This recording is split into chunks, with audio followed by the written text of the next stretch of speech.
This is the third generation of the Wagon R, and this particular model has been tailor-made for the Indian market itself. Yes, the Wagon R is a popular model in the Japanese markets as well. However, this car uses the 5th generation of the hardtech platform, and because it is so popular in India, Maruti Suzuki has given it a considerable update. Let's see what's new.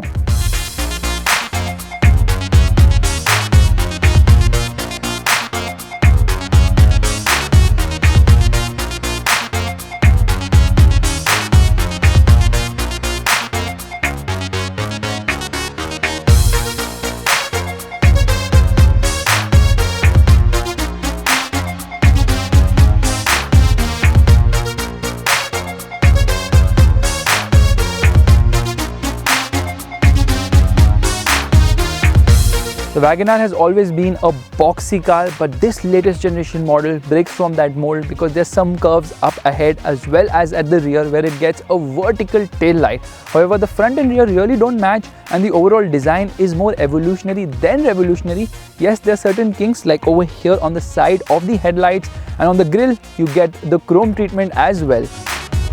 However, that boxy look is still there from the side because obviously this is a very tall car and the width isn't much, although Maruti Suzuki has increased the width of this vehicle by a massive 125 mm. To reduce the visual bulk from the side, Maruti Suzuki has given the C-pillar the black treatment, which results in a floating roof appearance. But the wheels are still small on this vehicle. That said, it does look fresh now.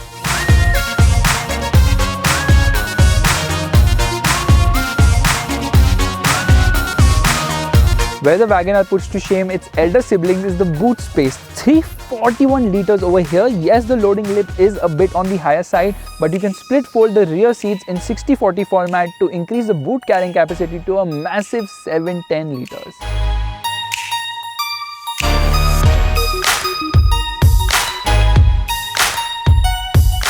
At the rear, the Wagon R has boasted of a lot of space, and this new model offers even more thanks to the increase in wheelbase by 35 mm. There's good amount of knee room on offer, legroom is also good, but under-thigh support is a bit lacking. But where the Wagon R is unbeatable is in headroom. There is just so much of it, even for a person of my height that is 6 feet 2 inches tall. And due to the car now being wider, 3 people can sit in the rear seat without being uncomfortable.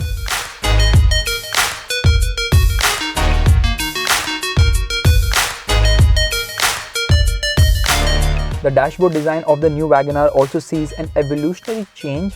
It does look appealing. Symmetry is not the theme over here because quirkiness is what takes highlight, especially in the center console, which isn't really aligned with the rest of the dashboard. The steering wheel comes from the Ignis and it gets audio controls. Meanwhile, the instrument cluster is a nice looking unit. It gets a tachometer as well, which is small but yet cute enough for a car like the Wagon R, but that's only available with the 1.2 liter variants. Quality levels are certainly better than before with better fit and finish, but still there are a lot of hard plastics in this vehicle as expected at this price point. It also gets a new 7-inch touchscreen infotainment system known as the SmartPlay Studio, which gets Apple CarPlay and Android Auto connectivity. It doesn't get a reverse parking camera, but it does get reverse parking sensors, and when you get into reverse, it actually shows you the Swift's rear. This infotainment system also offers cloud-based services using your mobile phone, and you can also use the app as a remote for this infotainment system. The air conditioning works well on this car. There's a USB as well as an aux port over here below, along with a 12-volt charging socket. There's a small cubby hole here as well. There's a cubby hole here next to the gear lever too, and the glove box is deep, although not very wide. The front doors get large pockets, meanwhile the rear doors pockets are slightly smaller, but yes, you can easily carry a 1 liter bottle. What I really like about the instrument cluster of the Wagon R is that it gets an orange backlight, and instead of the small tachometer, there's a lot of information from the multi-information display on offer, which not only tells you the reading from the odometer but also from the twin trip meters. There's also an average fuel efficiency meter, real-time mileage, distance to empty. There's a clock as well as a fuel meter over here. None of the seats in the Wagon R get adjustable headrests. The headrests are fixed. The seats are average. They're not that great because they're not very high in terms of cushioning. And yes, under-thigh support is also lacking for the front seats. However, at the rear, when you open the door, it almost opens 90 degrees, so getting in and out of this vehicle is an easy task.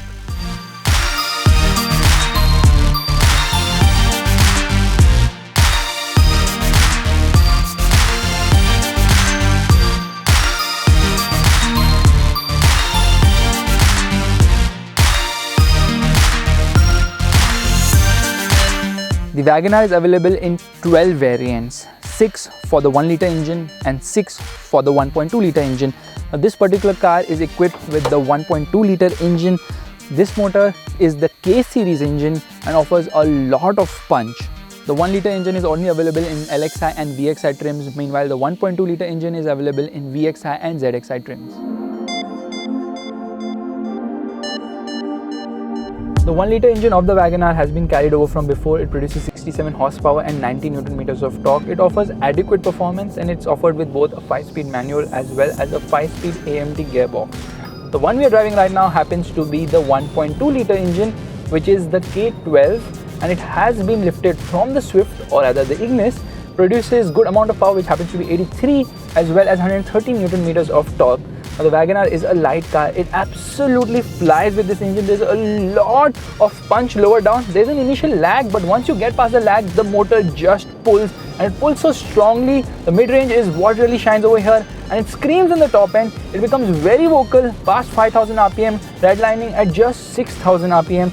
This car really doesn't need such a big and powerful engine, but for those who want to take this vehicle on the highway, this motor truly shines.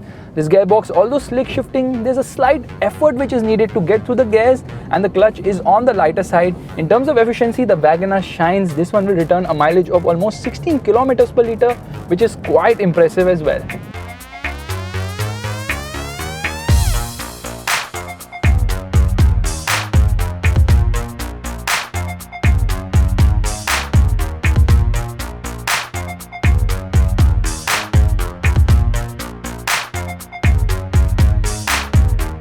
Underpinned by the 5th generation hardtech platform, the Wagon R sits wider, and definitely that helps its cause because the new chassis is on the stiffer side. It does have more confidence around the corners, although the steering offers absolutely no feel or feedback as such.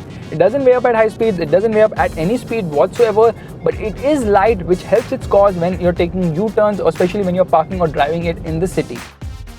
The Wagon R suspension continues to be on the softer side. In fact, it is extremely soft, but the new underpinnings give it better ride quality, and it doesn't really wobble so much as earlier. It does have a lot of confidence at higher speeds compared to earlier, especially in the straight line. But around the corners, there's a lot of body roll expectedly due to the height of this vehicle. Although when you get hard on the brakes, the undertired nature of this vehicle gets highlighted, and that undertired nature also gets highlighted when you get hard onto the gas because there's a lot of wheel spin on offer. Yes, insulation levels could have been better, and overall build is very light of this vehicle, which means that you can hear a lot of the road noise as well as wind noise at higher speeds, and definitely the tire noise as well.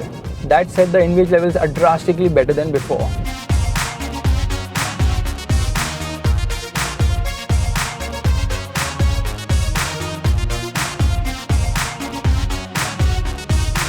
Maruti Suzuki is offering a slew of accessories for the Wagon R, or you can just opt for one of the 3 packages. There's something for almost everyone out there, which increases the appeal of the Wagon R, including seat covers as well as mats, and of course the chrome treatment on the grille, body side molding, rear spoiler, bumper protectors, and even treatment to the center console as well as on the doors, which kind of looks funky if you like those kind of things. You can also opt for alloy wheels. One wheel costs rupees 4,900, and it is the same size. Plus, being from Maruti Suzuki itself, you don't have to worry about any sort of warranty.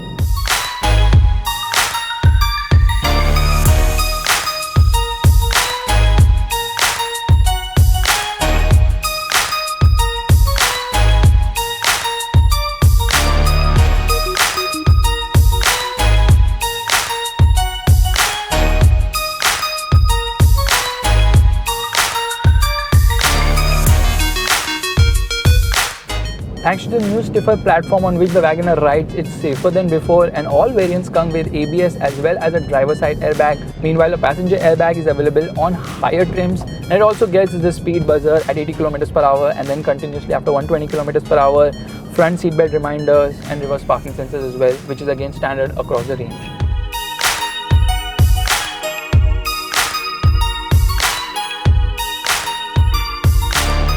The Maruti Wagon R is a very practical car, and this new model is better in almost every possible way. Yes, it isn't a driver's car, it never was and it never will be, but the 1.2 liter engine might make you think otherwise because there's a lot of performance on offer from that engine. However, we expect 80% sales to come from the 1 liter engine, which has adequate performance on offer, and the automatic brings in a lot of convenience as well. So in terms of space, performance, convenience and practicality, there's still no beating the Maruti Wagon R. Not to forget Maruti's massive service network and great resale value as well.